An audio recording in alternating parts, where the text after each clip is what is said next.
بنگلاديش سره په بنگلاديش کې فول سیریز تر سره کوي. ویسټ انډیز سره هم خبرې روانې دي چې د جون او جولای وړاندې له هغوی سره لوبې تر سره کړي. اجرایي رئیسي خبر ورکړ تېره ورځ چې میرویس اشرف کوشش کوي چې دغه لوبې د افغانستان او د هند ترمنځ ترسره شي. په اګست کې افغانستان 3 ورځنۍ لوبې تر سره کوي. دغه لوبې د پاکستان کرکټ بورډ د هند کرکټ بورډ سره هم خبرې روانې دي. د افغانستان د کرکټ بورډ مشر میرویس اشرف د سلامونه د ایسیا فیسبوک پاڼې او د ټولنیزو رسنیو ټولو پاڼو کې زموږ لیدونکو ته وړاندې کوم. خدای دې وکړي چې ښه ورځ مو پیل کړي، روژه مو تر دې دمه په خیر سره را رسولي.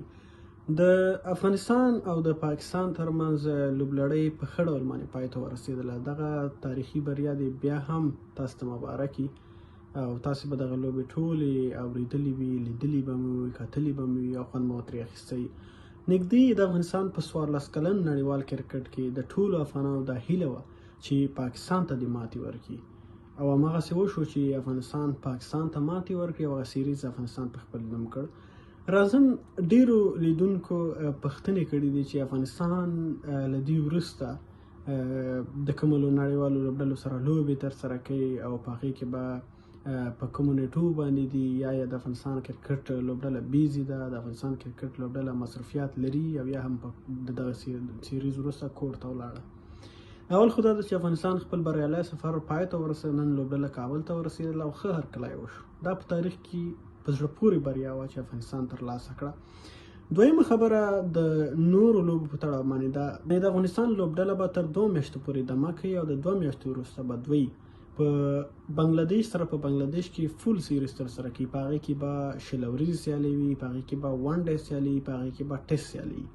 بیا له هغې وروسته افغانستان له زیمبابوې سره هم سیالۍ سرسره کوي. په هغې کې هم د 6 ورځو او 1 ورځنۍ او په 1 ډے په ټیسټ سیالۍ باندې هم خبرې روانې دي، شاید ټیسټ لوبې هم ترسره شي.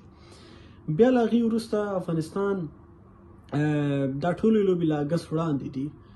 په دغه میاشتو کې بیا افغانستان له ویسټ انډیز سره هم خبرې روانې دي چې د جون او جولای وړاندې له هغوی سره لوبې ترسره کړي او د ویسټ انډیز سره 3 شل ورځې همدا ډول باندې 3 5 ورځې او شاید ټیسټ لوبې هم ورسره ولرو.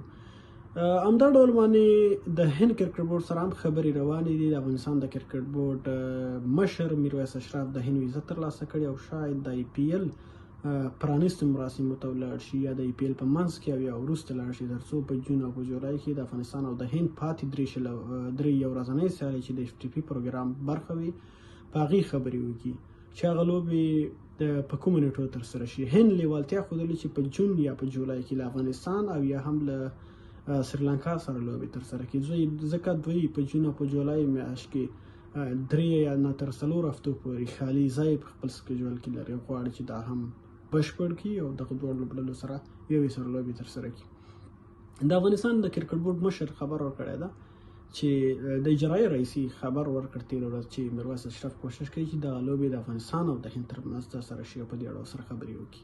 په اګست کې افغانستان 3 ورځنۍ لوبې ترسره کوي. دغه لوبې د پاکستان کرکټ بورډ اعلان کړي دي، خو د افغانستان کرکټ بورډ به وروسته اعلان کړي. خپل ټول سکیجول خبرې ولې زیمبابوې، بنگلاديش، ویسټ انډیز او هند سره بشپړې کړي. بیا به د 4 لوبډلو سره تر نړیوال جام پورې د خپل لوبو سکیجول اعلان کړي.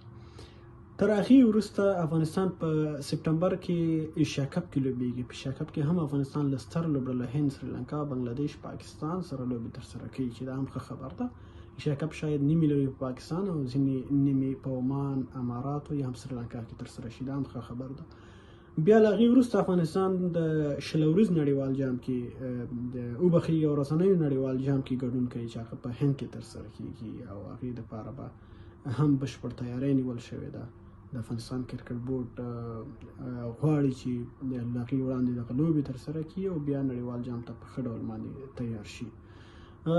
د لوبډلې کپتان راشد خان هم په دې هڅه کې ده چې هغه د 2024 نړیوال 6 ورځ جام دپاره لوبډله جوړه کړي. خو د هند کې چې کوم نړیوال جام دی د 500 ورځو دی دپاره به د افغانستان کپتان حشمت شهیدي هم کوشش کوي چې ښه لوبډله جوړه کړي او ښه پلان سره ولاړ شي. مننه.